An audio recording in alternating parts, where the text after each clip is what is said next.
sini materi yang telah kami dapatkan yaitu mengenai pola pemboran dan produksi pemboran.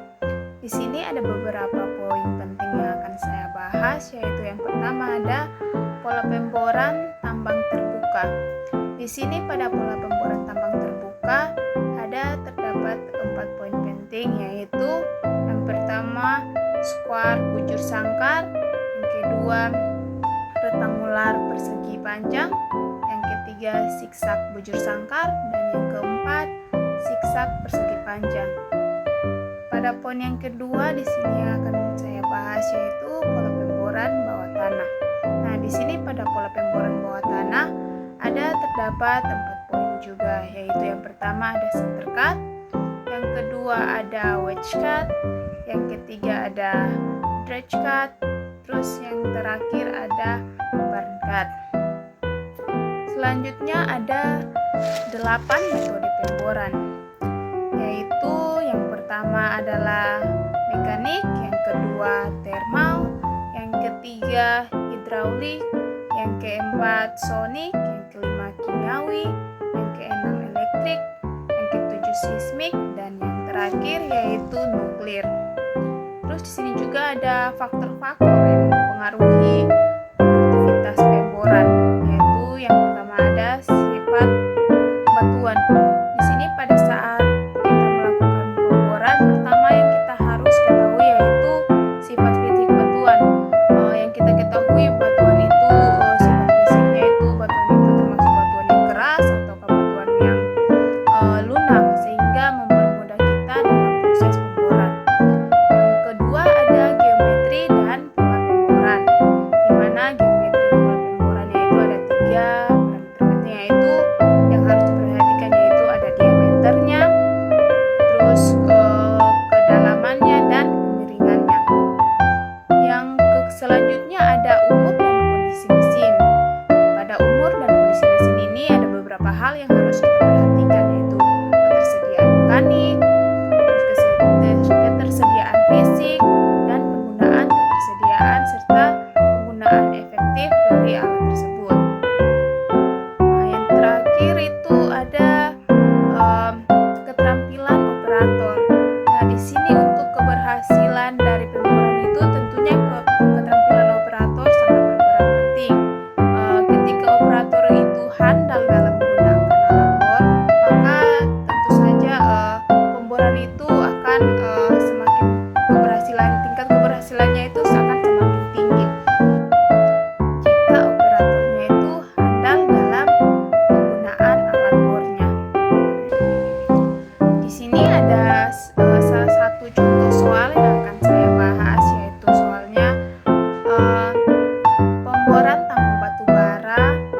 Waktu kerjanya itu Senin sampai Kamis, dan Sabtu itu dengan jam kerjanya yaitu 7 jam, dan Jumat yaitu 6 jam. Di sini yaitu disuruh hitung MA-nya.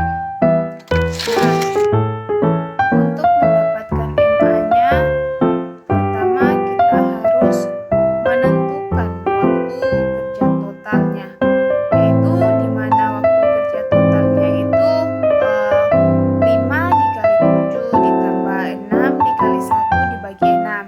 Nah, di sini 5-nya itu yaitu 5 hari kerja, yaitu 5 hari kerjanya itu yaitu dari hari Senin sampai Kamis dan hari Sabtu.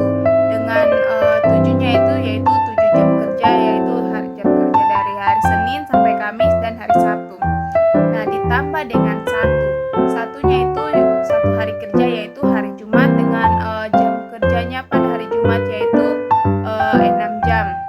Terus dibagi dengan 6 itu merupakan total keseluruhan hari kerja, yaitu dari hari Senin, Selasa, Rabu, Kamis, Jumat, dan Sabtu, yaitu totalnya 6 hari kerja.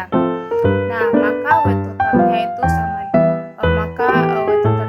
dengan 5 dikali 7 ditambah 1 dikali 6 dibagi 6 sama dengan 42 dibagi 6, yaitu maka didapatkan hasilnya itu 6,833 dibagi jam per menit, sama dengan hasilnya itu 409,99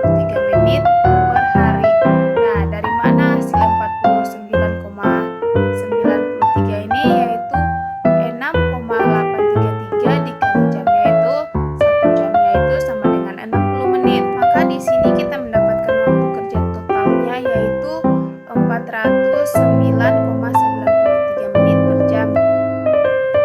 Nah, selanjutnya kita mau cari waktu kerja alat. Nah, di sini untuk mencari waktu kerja alat ada beberapa waktu yang kita ketahui, yaitu yang pertama ada waktu standby yaitu 90 menit dan waktu perbaikan yaitu 22 menit. Maka untuk mendapatkan waktu kerja alat yaitu waktu total ditambah dengan dikurang waktu standby terus dikurang dengan waktu perbaikan, di mana waktu totalnya itu sama dengan 409,98 dikurang waktu standby yaitu 90 menit dan dikurang waktu perbaikan yaitu 22 menit. Maka di sini kita mendapatkan waktu kerja alatnya yaitu 297,98 menit per hari.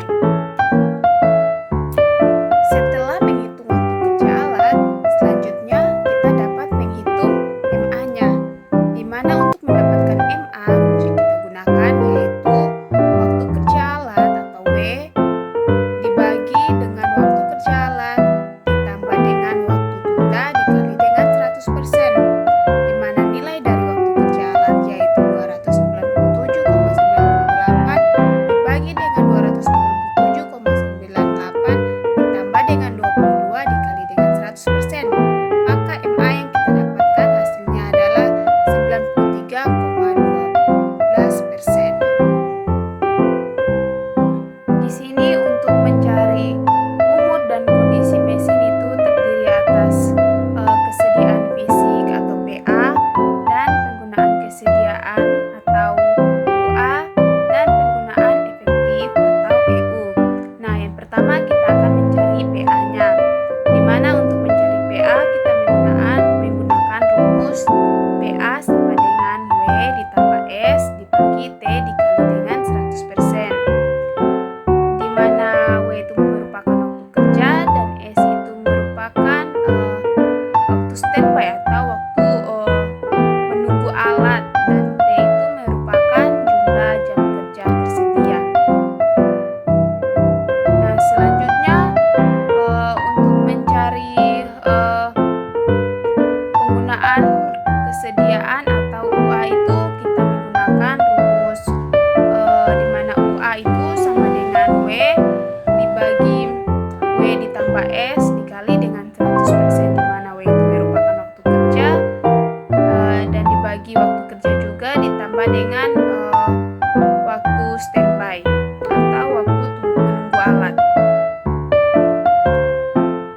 Nah, di mana UA-nya yaitu 200 untuk W-nya itu 297,98 yaitu merupakan waktu kerja alat dibagi dengan waktu kerja alat lagi yaitu 297,98 dan ditambah dengan waktu standby yaitu waktu standby-nya yaitu 90 menit dan dikali dengan 100%. Maka UA yang kita dapat yaitu 76,8%. Selanjutnya kita akan mencari EU-nya, di mana rumus yang kita gunakan yaitu W waktu kerja alat dibagi dengan waktu kerja alat ditambah dengan waktu standby dan ditambah dengan waktu perbaikan, di mana nilai dari waktu kerja alat yaitu 297,98 dibagi dengan waktu kerja alat lagi yaitu 297,98 ditambah dengan waktu standby yaitu 90 menit ditambah dengan waktu perbaikan yaitu 22 menit dikali dengan 100%.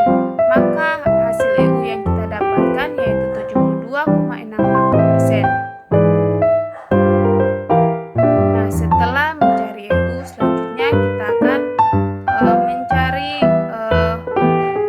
waktu siklus pemborannya, di mana untuk mencari siklus pemborannya itu kita menggunakan rumus CT sama dengan PT ditambah BT ditambah ST ditambah DT, di mana CT itu merupakan cycle time dan PT merupakan positioning time dan BT merupakan boring time atau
dibagi dengan CTR. Nah, setelah itu kita akan mencari efisiensi kerja.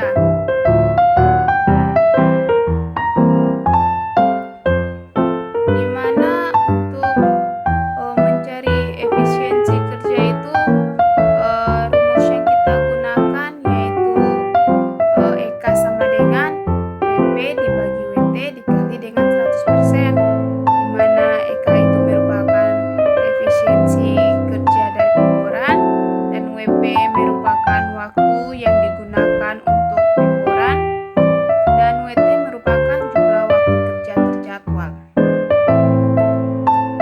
Selanjutnya kita akan mencari volume setara atau VEQ, di mana rumus yang kita gunakan yaitu VEQ sama dengan V dibagi sigma H.